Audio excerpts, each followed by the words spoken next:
Amados irmãos, é com alegria que nós retornamos à casa do nosso Deus com o propósito de adorá-lo, de engrandecê-lo, um propósito também de homenagear as nossas mães, todas que estão aqui presentes. Ontem a igreja promoveu para as mães um jantar, um momento de confraternização, e isso foi feito de todo o coração porque vocês realmente merecem muito mais do que isso, né? Pelo que são, pelo que representam para esta igreja, pelo que representam para esta comunidade e pelo que representa de uma forma geral para o nosso país.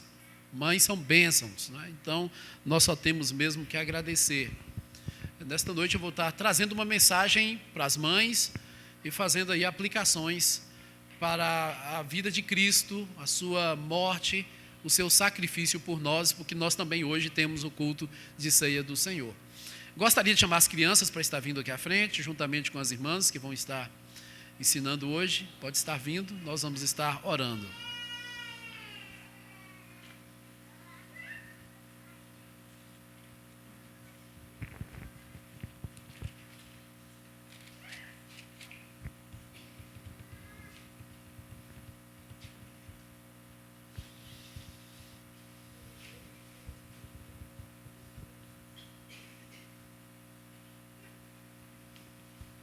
Vamos orar então. Senhor, nós te agradecemos por este culto que o Senhor nos deu a oportunidade de estarmos participando nesta noite. Te agradecemos, ó Deus, por cada hino que já foi cantado, cada oração que foi feita, ó Deus, a leitura da tua palavra. Receba, Deus, como o cheiro suave da tua presença. Peço uma bênção em favor destas crianças. Ó Deus, que o Senhor possa cuidar de cada uma delas, também destas irmãs, que vai estar ensinando a tua palavra, desses irmãos, ó Deus, que o Senhor os capacite cada vez mais conforme o teu santo querer. E fale conosco, Pai, nesta noite, através da tua palavra. É o que eu lhe peço em nome de Jesus. Amém. Amém. Vou pedir aos irmãos a abrir suas Bíblias no livro de Gênesis, no capítulo 3 e versículo 20. À medida que os irmãos encontrarem, os irmãos se coloquem em pé, aproveito também a oportunidade para agradecer os nossos irmãos, os nossos amigos que estão conosco nesta noite. Os que estão aqui hoje são já praticamente da nossa igreja, né? Estão sempre aqui conosco. Minha gratidão à presença de todos vocês. A maioria vieram para estar com as mães no dia de hoje e decidiram estar aqui. Deus possa abençoar a vida de cada um de vocês. Gênesis capítulo 3, versículo 20. Vamos colocar-nos em pé, vamos ler a palavra do Senhor. Após a leitura, eu vou pedir ao irmão Deli que ore ao Senhor mais uma vez pela mensagem que será pregada, pela ceia e por tudo que acontecerá ainda nesta noite. Gênesis capítulo 3, versículo de número 20. Os irmãos que encontraram, digam amém.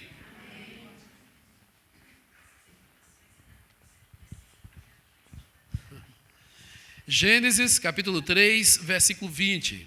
Nos diz assim, irmãos, a palavra do Senhor.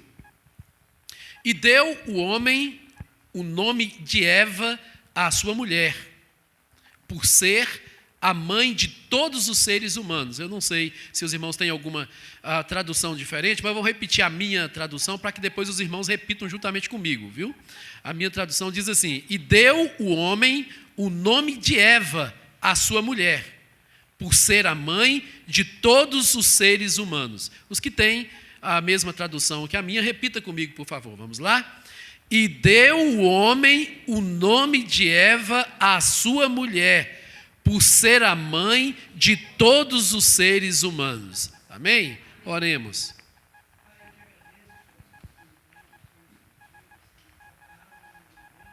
Amém, Deus. Amém, Senhor.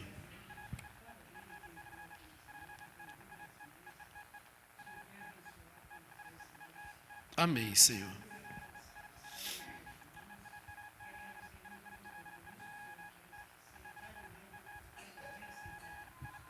Amém, Senhor. É verdade, Jesus. Amém, Senhor. Amém. Os irmãos podeis assentar. Irmãos, eu gostaria de falar nesta noite sobre a mãe de todas as mães. Nós estamos comemorando o Dia das Mães e a Bíblia cita um monte de personagens femininos, de mães, que foram extraordinárias enquanto viveram. Podemos ver exemplos de Joquebede, a mãe de Moisés, de Sara, esposa de Abraão, mãe de Isaque. Podemos ver tantas outras mães, Maria, a própria mãe do Senhor Jesus Cristo. Tantos exemplos de mães magníficas que marcaram as suas épocas, marcaram as suas gerações, com o bom modelo de mãe, com um bom exemplo cristão, a maneira como serviam a Deus, a maneira como exerciam a fé. Todas elas foram mães extraordinárias. E a gente poderia pensar assim: qual de todas estas mães se destacaram? Ou qual de todas estas mães é a superior?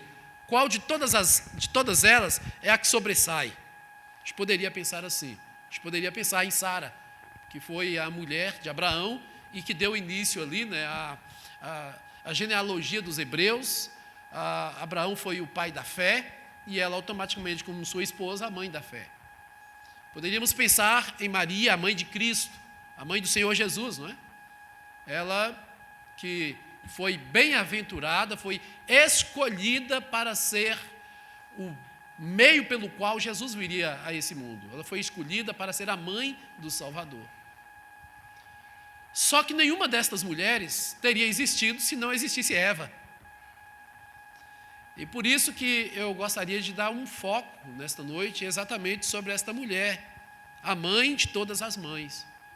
E não é um nome tão... Por mais que nós relacionamos o nome de Eva ao fato dela ter desobedecido a Deus, de ter comido o fruto do jardim que não deveria comer e de ter induzido seu marido a cometer o mesmo erro, nós poderíamos pensar assim, não com bons olhos quando nós mencionamos o nome de Eva.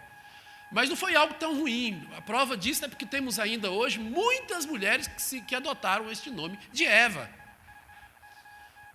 Eu nunca vi ainda, não sei se existe, alguma mulher que tenha o nome de Jezabel. Os irmãos conhecem alguma? Talvez no Google lá colocar, pode ser que apareça.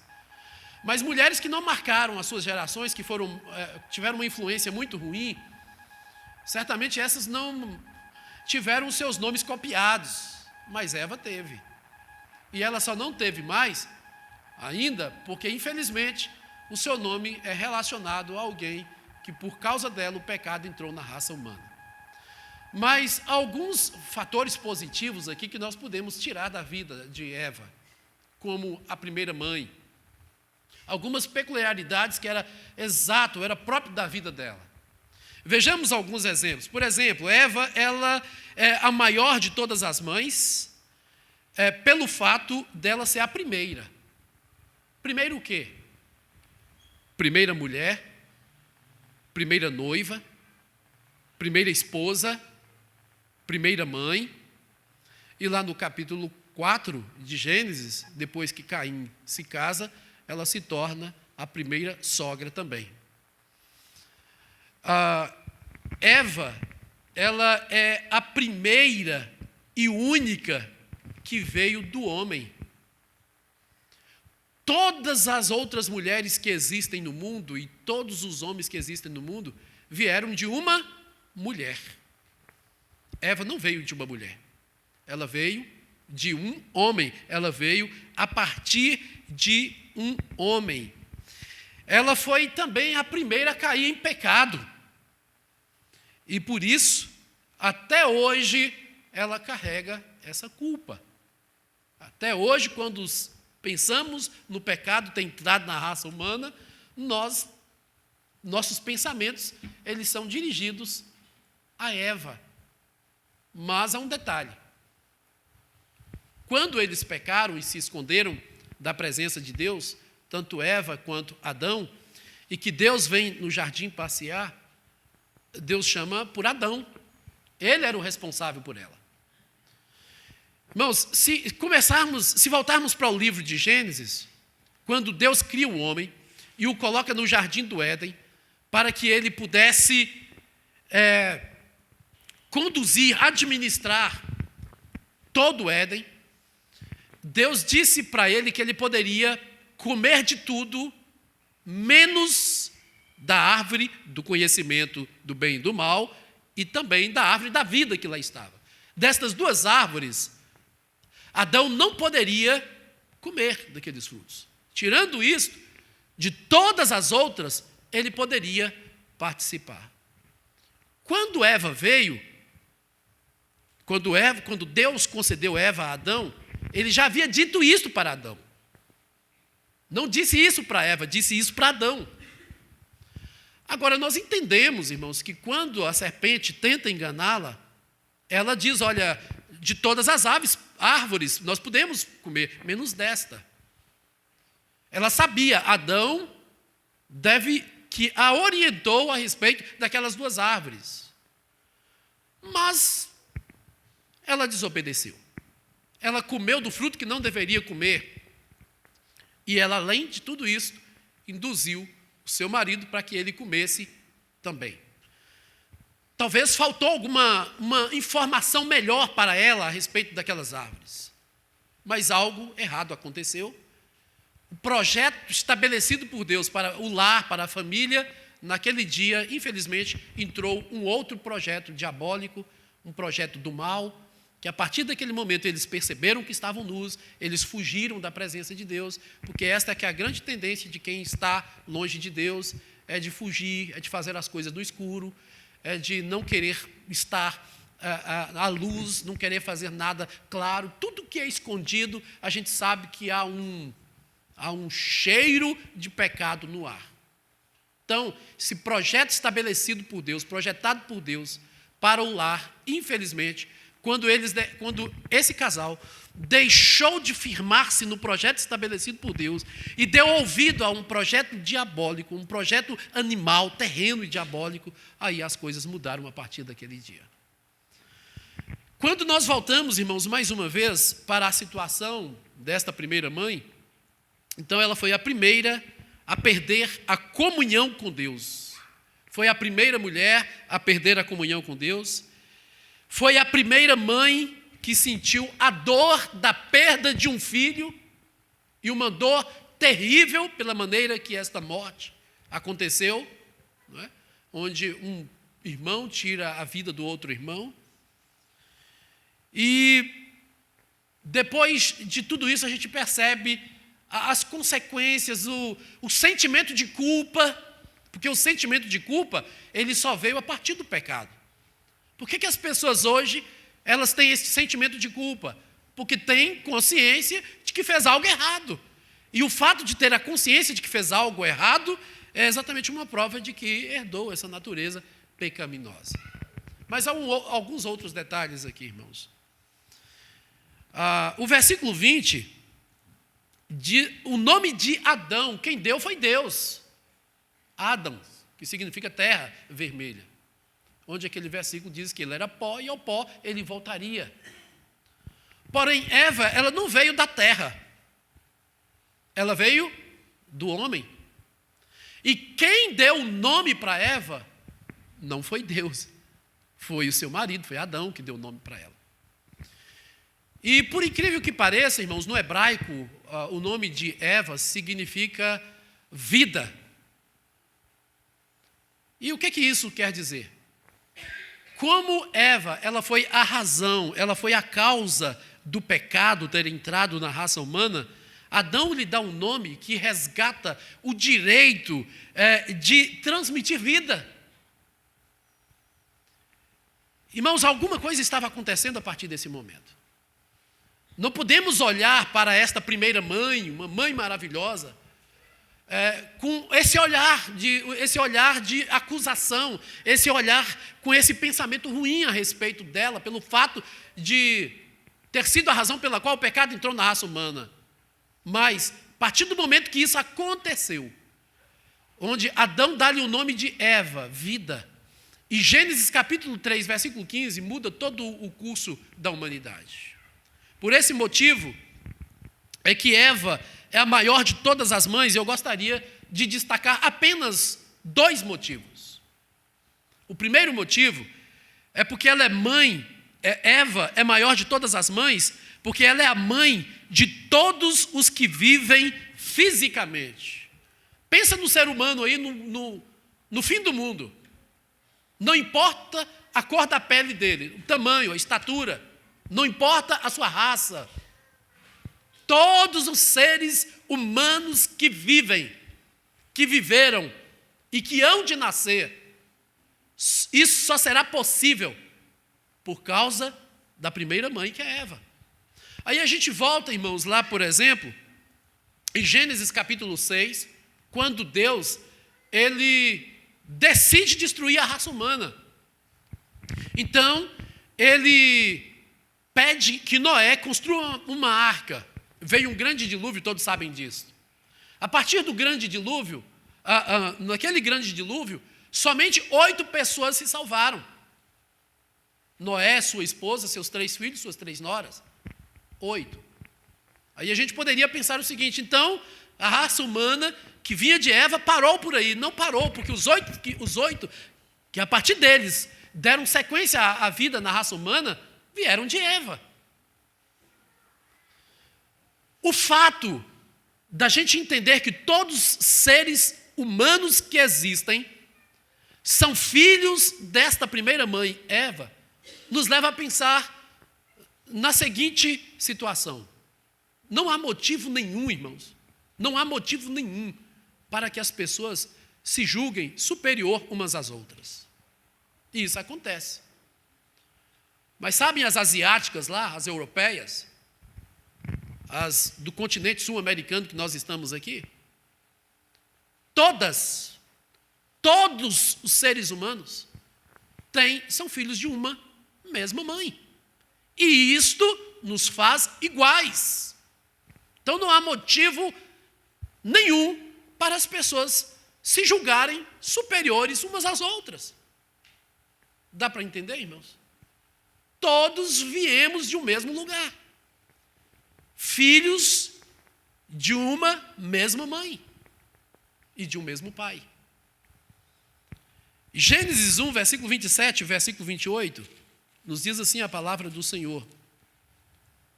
E fez Deus, verso 27, criou Deus, pois, o homem, à sua imagem, a imagem de Deus o criou, homem e mulher os criou.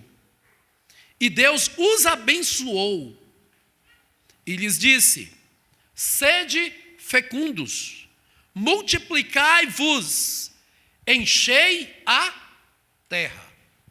Passamos dos 8 bilhões de pessoas no mundo. E todos eles vieram a partir de Eva e de Adão. Esse é o mundo. Já tem um bom número de pessoas, né? Mas ainda não é o suficiente. Irmãos, qual é a razão primária do casamento? Alguém pode dizer: é a gente ter um companheiro para que a gente possa viver um com o outro e desfrutar da companhia do outro, coabitar um com o outro. Pode pensar isso. Mas a razão primária do casamento é filhos, ter filhos, gerar filhos. Deus diz aqui que o objetivo é que multiplique e enche a terra. Mas se for para cumprir isso, a terra não cabe. Claro que cabe.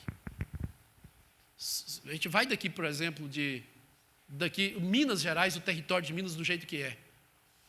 E quando a gente está viajando nessas estradas, a gente percebe o tanto de mato que ainda existe. Cabe muita gente nesse mundo, viu? Cabe ainda muita gente. A quantidade que tem, irmãos, ainda é muito pouca com relação àquilo que Deus esperava ou espera que o homem, né, possa fazer. Então entendemos aqui que Eva é a maior mãe, porque ela é mãe de todos os que vivem fisicamente. Mas aí, meus irmãos, nós podemos pensar assim: mas Maria, ela foi a bem-aventurada, ela foi a mãe do Salvador. Sim, ela foi a mãe do Salvador. Porém, Maria não existiria se Eva não tivesse existido. E se observarmos, meus amados irmãos, o que está em Gálatas, no capítulo 4 e no versículo 4, vai nos dizer assim a palavra do Senhor. Gálatas, capítulo 4 e versículo 4. Vindo, porém, a plenitude do tempo, Deus enviou seu Filho, Jesus, né, o Filho de Deus, nascido de mulher, nascido sob a lei. E aí que entra o segundo ponto que eu gostaria de falar. Eva é a maior mãe de todas as mães, porque ela é mãe de todos os que vivem fisicamente e mãe de todos os que vivem espiritualmente. Ora, mas o salmista nos diz que em pecado me concebeu minha mãe. Todos nascem pecadores. É isso que a Bíblia nos diz. Romanos 3, 23. Todos pecaram, afastados estão da glória de Deus. Romanos também 6, 26 vai dizer isso. Romanos 3, 10 diz que não há um justo nenhum sequer. E Romanos capítulo 5, versículo 12 diz que como por um homem entrou o pecado no mundo, assim por um homem o pecado passou, a morte passou a todos os homens, por isso que todos pecaram. Mas não é essa a questão, irmãos. É que Gênesis no capítulo 3, versículo 15, imediatamente, depois que o homem cai, aí já surge uma promessa de esperança para o homem caído, a vida. E aqui a gente entende, irmãos, em Gênesis, no capítulo 4, depois que Caim, ele tira a vida de Abel, o seu irmão, e de Abel, que seria ali o filho, né, o projeto de Deus em Abel, ele é morto. E aí? Mas depois nasce Sete, e de Sete nasce Enos, e a partir de Enos, está no capítulo 4, começaram a invocar o nome do Senhor. Se percebermos, irmãos, a partir de Enos, seguindo a genealogia, vai chegar até Abraão. E Abraão, a partir de Abraão, todas as famílias da terra seriam abençoadas. A gente percebe que em Adão e Eva surgem duas linhagens. Uma linhagem de Deus e uma linhagem de Satanás. Satanás, do jardim do Éden, que enganou Eva. A mesma serpente que tentou Jesus no monte. Mateus capítulo 4, onde ali ele aparece. Também a Bíblia faz alusão, inclusive em Apocalipse, de Satanás. Em João capítulo 8, versículo 44, diz que ele é o pai da mentira e nunca se firmou na verdade. Mas a gente nota que vai seguindo a linhagem até Cristo. E Lucas capítulo 3, quando vai estar falando desta genealogia, ele começa de Jesus voltando, né? Jesus, filho de José, vai seguindo, né, até Obed-Jessé e vai até quando chega em Enos 7, Adão, filho de Deus. Para provar aí de que genealogia veio. Mas, meus amados irmãos, como Eva significa vida, e a partir dela, nós lemos aqui em Gálatas capítulo 4, versículo 4, que viria aquele Cristo, o Filho de Deus, que Gênesis capítulo 3, versículo 15, e que em Cristo cumpre essa profecia de Gênesis 3,15, que o filho da mulher, né, conforme está aqui, Gênesis 3, versículo 15, quando Deus diz assim, porém inimizade entre ti, falando para a serpente, para Satanás e a mulher, entre a descendência, a tua descendência, e o seu descendente. Veja que o da mulher aqui fala o seu descendente, homem, Jesus. Aí o versículo ainda diz assim, este te ferirá a cabeça, o filho da mulher te ferirá a cabeça, esmagaria Satanás, venceria Satanás, e tu lhe ferirás o calcanhar. A descendência de Satanás ainda feriria o calcanhar. Quer dizer o quê? Que Jesus morreria, sofreria e morreria. Mas ele venceria Satanás por ocasião da sua ressurreição, da sua morte e da sua ressurreição. E graças a Deus, irmãos, porque ele venceu a morte. Ele subjugou Satanás. Ele é o Senhor dos senhores. Ele é o Rei dos reis, vindo de uma mãe, vindo de uma mulher. E isto, irmãos, prova que ela também é mãe de todos os que vivem espiritualmente, aqueles que são nascidos de novo, nascidos por meio do arrependimento, nascidos por meio da aceitação de Cristo como Salvador, espiritualmente se constituem filhos dela espiritualmente. E isso, irmãos, é um grande privilégio. Há duas linhagens. Há dois destinos. Há dois tipos de gente. Os que servem a Deus e os que não servem a Deus. E a gente percebe dois quadros da vida de Eva como mãe. Os que nasceram fisicamente e os que nasceram espiritualmente. Se há dois tipos de gente, os que servem a Deus e os que não servem, os que irão para o céu e os que não irão para o céu, aqueles que são filhos de Deus e os que não são filhos de Deus, eu gostaria de dirigir uma pergunta para você nesta noite. De quem você se sente filho? Seja sincero aí no seu coração. De quem você se sente filho? As suas atitudes, seu modo de viver, te coloca como um filho nascido de Deus, espiritualmente, que vive a vontade de Deus, que faz a vontade de Deus. Ou, infelizmente, você não está fazendo a vontade de Deus, você está fazendo a vontade daquele que é o inimigo do Senhor Jesus Cristo. O propósito dele é o quê? João capítulo 10. Roubar, matar e destruir. Esse que é o objetivo dele, bagunçar. O objetivo dele é destruir. O objetivo dele é tirar a paz. Mas o objetivo de Cristo é diferente. O objetivo de Cristo é dar vida, é dar paz, é dar vida abundante, vida que tenha significado. Pergunto, a sua vida tem significado, tem sentido para você? Do jeito que está, está bom assim? Está bom assim? Se não está, é o momento de você pensar na sua situação diante de Deus e dar um basta nisso. A partir de uma grande mãe, nós nos deparamos diante de dois cenários. O de Gênesis capítulo 3, versículo 15, a promessa de Cristo, que nos resgataria daquilo que Satanás fez, do seu projeto de matar, roubar e destruir. Quando entregamos nossas vidas a Cristo, nos livramos do poder dele sobre nossas vidas. Mas, quando diferentemente não entregamos nossas vidas ao Senhor Jesus Cristo, não nascemos de novo conforme 2 Coríntios 5,17, nossa vida está à mercê do inimigo. Como que está a sua vida? Pense na sua situação diante de Deus. É hora de recomeçar. É hora de nascer da água e do Espírito. É hora de firmar compromisso com Deus. É hora de achegar-se a Deus. É hora de sentir paz. E digo, ninguém neste mundo tem capacidade de nos dar a paz que a nossa alma tanto precisa. Nem a nossa mãe, que nós tanto amamos, nem o nosso pai, nem o nosso pastor, nem a nossa igreja, nem os nossos filhos. É só Jesus Cristo, nascido de mulher. Ele, o Filho de Deus, 100% homem, 100% Deus, somente Ele é capaz de produzir paz verdadeira na alma do homem.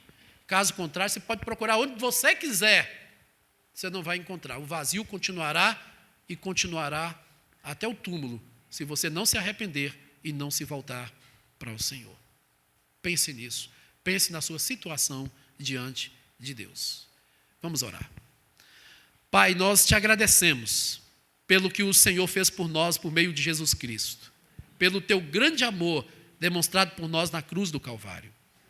Deus, quero agradecer ao Senhor pelo teu projeto maravilhoso de redenção.